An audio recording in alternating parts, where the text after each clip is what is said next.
Assalamualaikum warahmatullahi wabarakatuh. Kembali lagi bersama saya Abdul Azam di channel Desa Ilmu. Pada kesempatan kali ini saya akan menjelaskan tentang K-means clustering. Jadi kalau clustering ini beda dengan klasifikasi ya. Kalau klasifikasi itu kita masih menggunakan label untuk kemudian mengklasifikasikan ya. Jadi klasifikasi itu berdasarkan labelnya. Misalkan ada label 1 sama 0. Maka nanti data baru itu masuk ke label 1 atau label 0 gitu. Jadi berdasarkan labelnya yang masuknya ke supervised learning. Kalau K-means clustering karena dia termasuk clustering, maka dia termasuk ke unsupervised learning ya. Jadi dia akan membentuk kelompok-kelompok secara otomatis ya, tanpa menggunakan label. Oke, di sini sedikit dulu saya akan membahas terkait dengan bagaimana cara K-means ini bekerja ya, karena ini K-means ini merupakan salah satu clustering yang paling sederhana ya. Jadi bagaimana nanti dia bekerja, saya jelaskan sedikit di sini melalui beberapa gambar yang saya buat sendiri. Mungkin nanti kalau sedikit kurang jelas mohon maaf ya, tapi mudah-mudahan masih bisa memberikan insight terkait dengan K-means clustering ini sendiri.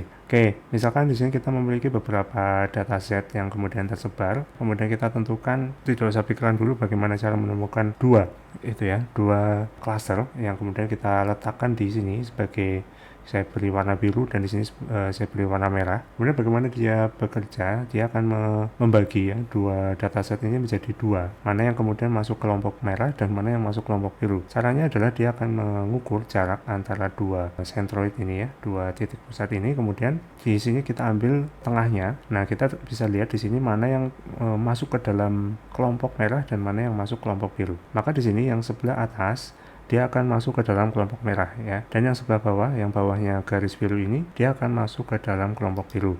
Maka nanti jadinya akan seperti ini. K-means clustering akan melakukan beberapa percobaan atau beberapa iterasi sampai benar-benar pas ya untuk clusternya. Jadi dia akan berpindah untuk centroidnya ya, dia akan misalkan berjalan, yang merah bergeser ke sini dan yang biru ke sini ya. Kemudian kita hitung lagi untuk jaraknya. Di sini kita bikin garis tengahnya untuk jarak kedua centroid ini. Maka di sini yang tadinya di sini ya, ini tadinya adalah dia punya masuk ke biru, maka kemudian karena dia sekarang ada di kelompok merah, dia nanti akan menjadi merah. Begitu juga di sini yang tadinya dia merah, karena dia sekarang masuk ke dalam kelompok biru, maka nanti dia akan menjadi biru seperti ini ya. Nah, itu terus akan dilakukan, dia akan bergerak lagi ya. Ini misalkan ke sana dan ini ke sebelah sini itu. Kemudian ini akan menjadi seperti ini ya. Kemudian kita ukur lagi tengahnya dari sini. Maka di sini nanti yang biru ini tetap biru ya, namun di sini dia masuk ke dalam merah. Jadi yang ini akan menjadi merah. Gitu seterusnya. Ini iterasi selanjutnya, dia akan bergerak lagi. Kemudian kita ukur jaraknya tengah lagi. Oh, ternyata masih ada yang kemudian berubah dari biru ke merah.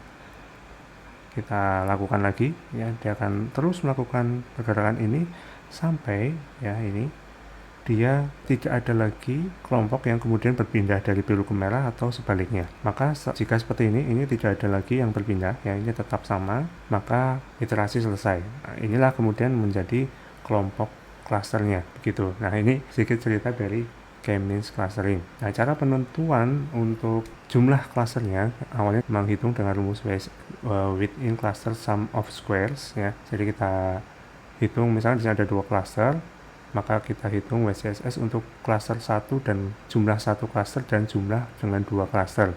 WCSS-nya berapa? Misalkan kita ditentukan ternyata ada 10 ya, misalnya 10 klaster, berarti kita hitung WCSS 1 sampai 10. Ini misalkan ada 2 ya, kita hitung ini klaster 1 sama klaster 2. Ini ada 2 ya tadi contohnya. Maka kita hitung WCSS-nya. Jadi menghitung jarak antara setiap data dengan centroid-nya seperti itu. Nah, kemudian kita bagaimana cara menentukan jumlah klasternya gitu kan. Maka kita bentuk yang namanya elbow methods ya.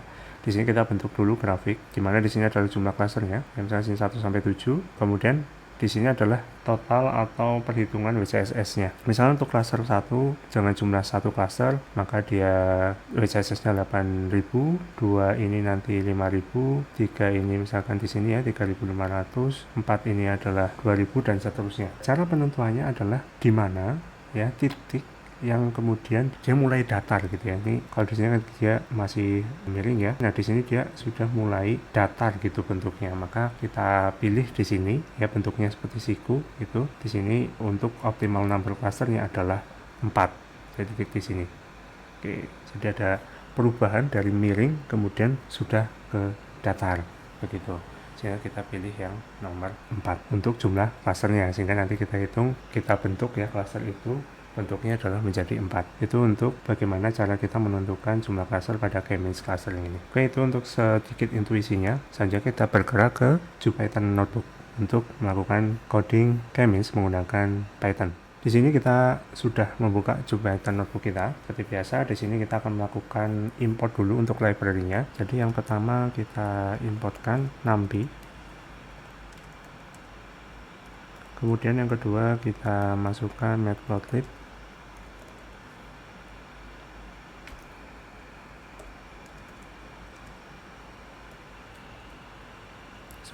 Kita pakai pyplot-nya ya, jangan lupa.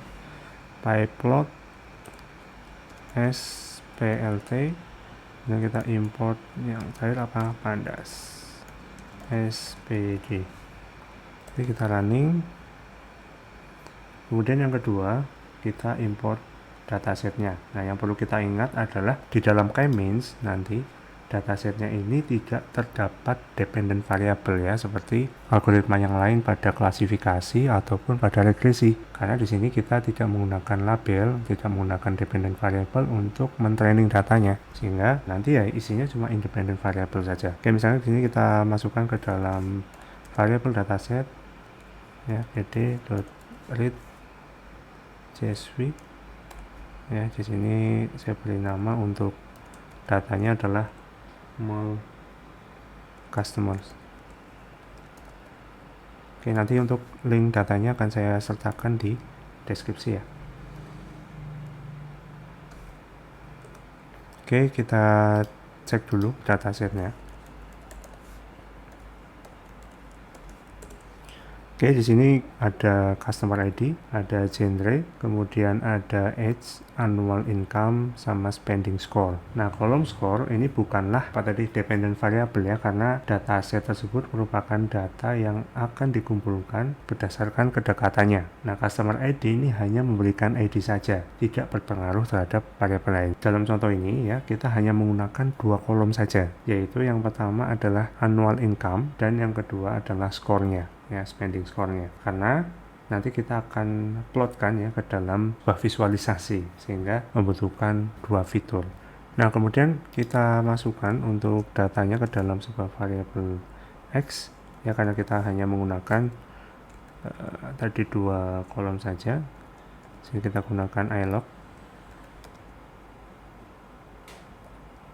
untuk semua baris, dan kolomnya hanya pada 3 dan 4 ya, 0, 1, 2, 3, dan 4. Oke, kita ambil values-nya. Nah, kemudian tadi untuk menentukan jumlah klasternya, maka kita gunakan elbow method. Nah, langkah awal untuk itu, maka kita masukkan dulu ya, from scalern dot cluster, kita importkan K-means.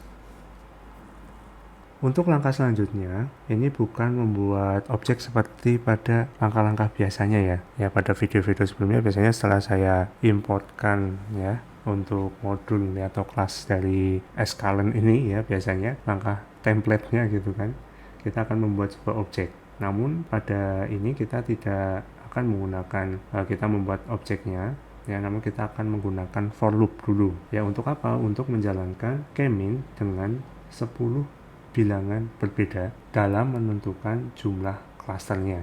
Nah, kemudian kita akan menggunakan matriks WCSS, membuat grafik elbow method dengan X yaitu jumlah klasternya dan Y adalah WCSS-nya. Nah, sehingga sebelum memulai loop, kita buat dulu list untuk menampung hasil dari WCSS-nya ya. Kita buat di sini variabel WCSS, kita buat list kosong ya untuk menampung tadi hasil dari WCSS-nya. Nah, kemudian untuk menuliskan for loop ya seperti ini, didahului dengan for dulu, kemudian diikuti dengan iterator ya, variabel iterator yang akan bertambah 1 setiap kali iterasi di dalam loopnya ya. Jadi for i dia akan bertambah 1 setiap kali iterasi di dalam loop. In kita gunakan range untuk indeks yang akan di loop. Tadi kan sampai 10 ya. Jadi range sini 1 sampai ya berhentinya di 11. Ya 11 ini nggak ikut, berhentinya sampai 10. 11 ini sebagai batasnya. Setelah itu kita akan membuat k-means object untuk setiap jumlah cluster dari 1 sampai 10. Nah, untuk parameter yang digunakan, yang pertama adalah jumlah cluster yang diwakilkan dengan variabel i, yaitu 1 sampai 10. Nah, untuk mengatasi kelemahan k-mean, maka kita gunakan metode k-mean plus plus. Oke, di sini kita buat variabelnya dulu tadi ya. Kita buat objeknya untuk setiap jumlah cluster dari 1 sampai 10. Kita panggil di sini untuk kelasnya tadi k-means dari ini ya, k-means.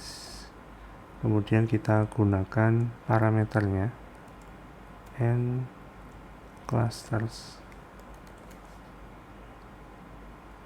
Ini sama dengan i-nya ya. I-nya ini berarti tadi mewakilkan 1 sampai 10 tadi. Nah, untuk jenis k-means-nya kita menggunakan k-means plus plus. Jadi kalau misalkan salah dalam menentukan jumlah clusternya, maka ya otomatis keputusannya akan salah kan gitu. Sehingga untuk mengatasi ini ya kita gunakan k-means plus plus. K-means plus plus. Nah, kemudian kita gunakan random state supaya hasilnya di sini lebih stabil.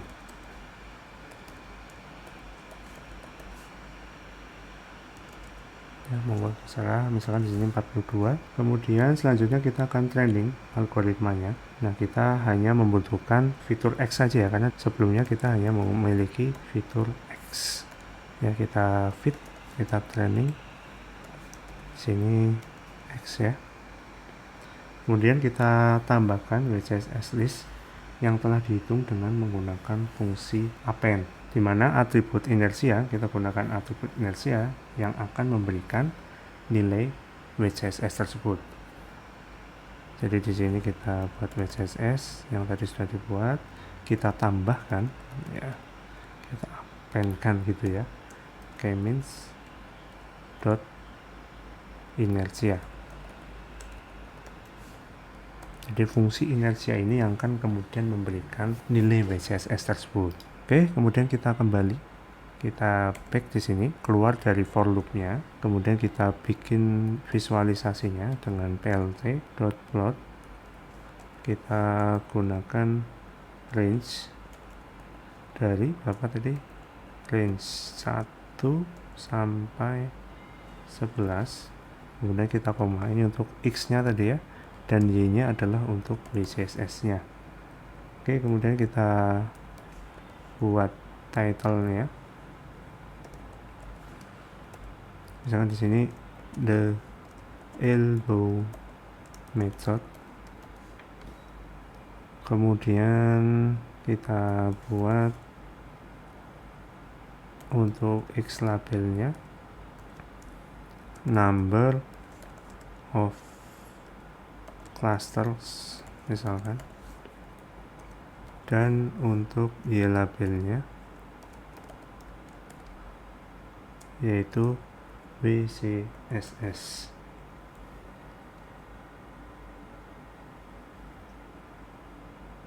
Kemudian kita show. Oke, kita running di sini. Oke, ada yang salah sintaksnya, random state. Oke, di sini harusnya ada koma ya guys. Kita running lagi, ada error lagi, k-means random state. K-means with x name k-means is not defined. Scalar.cluster import k-means. Oke, CSS k-means is not defined. Sebentar masih cluster import k-means.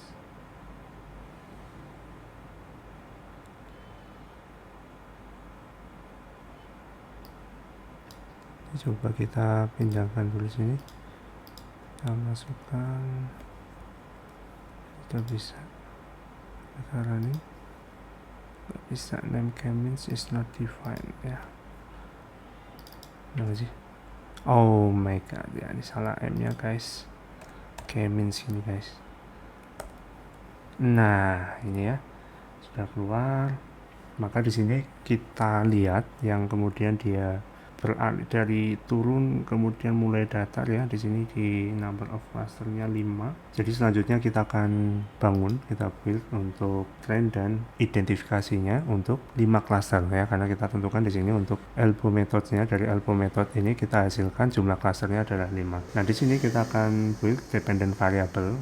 Dependent variable tersebut adalah cluster dari 1 sampai 5. Ya kita tulis di sini k-means. Sebenarnya kita ambil aja dari sini ya, karena kita sudah buat. Kita copy, kita paste di sini. Kemudian karena tidak hanya melatih, maka kita gunakan fit predict untuk membalikan variabel dependent yang akan dibuat. Nah, setiap grup akan dikelompokkan berdasarkan kesamaannya. Nah, maka selanjutnya di sini kita gunakan y k-means sama dengan k-means dot fit, kita gunakan fit predict tadi ya untuk mengembalikan variabel dependent yang akan dibuat. Fit predict di sini kita masukkan x-nya.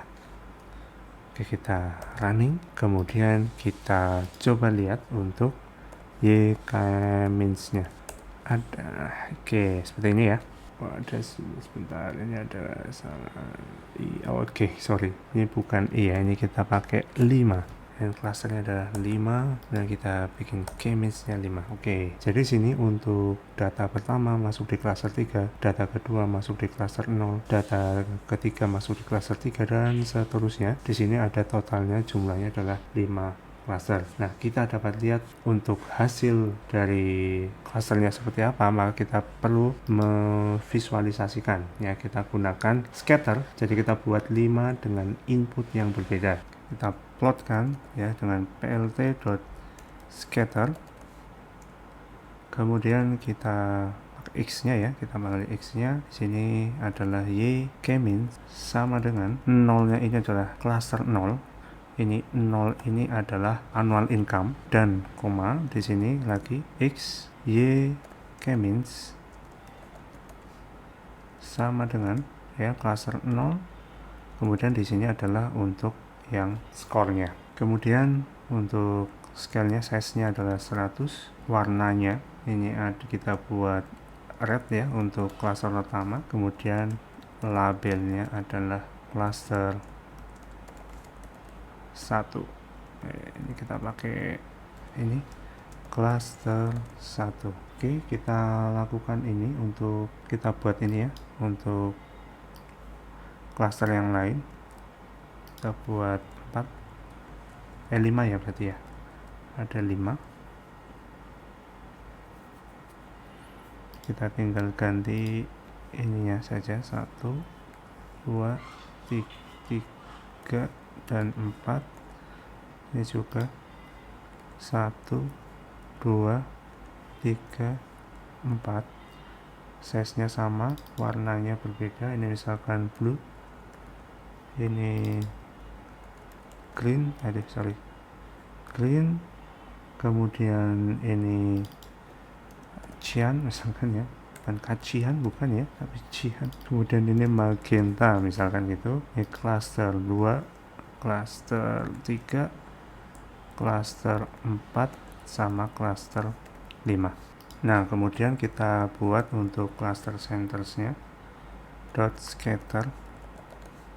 Kalau tadi kan persebaran datanya ya, nah ini kita visualisasikan untuk centroidnya, cluster centersnya atau centroidnya. Sini k-means kita panggil atribut cluster center. Nah, kita letakkan di sini ya untuk semua barisnya. Ini untuk yang apa sih? Yang pertama itu annual income ya, dan yang kedua di sini juga kita panggil k-means dot cluster centersnya.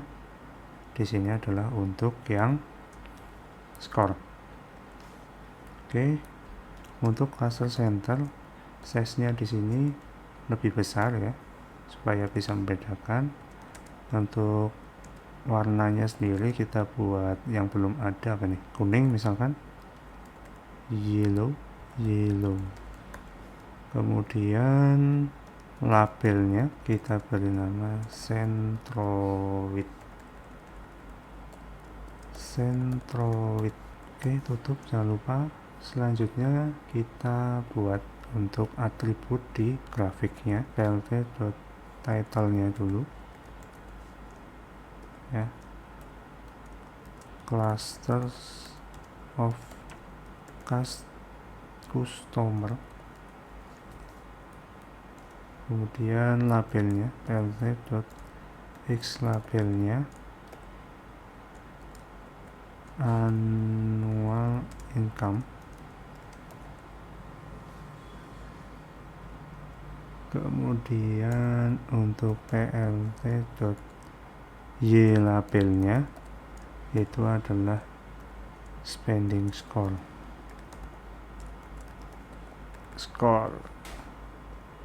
Oke, kita buat juga untuk legendnya, dan kita show. Oke, kita running. Bismillah. Ada yang error. Kenapa ini ya? Image yang di Centroid ya, Centroid ini ada satu di sini, dia tidak cocok, dia masuk apa ini S300. Oke, sudah satu. Oke, ini seharusnya tidak ada ya. Nah, gini. Bismillah. Oke, jadi ini untuk klasternya ya. Jadi red ini adalah cluster 1, ini cluster 2, cluster 3, cluster 4, dan cluster 5.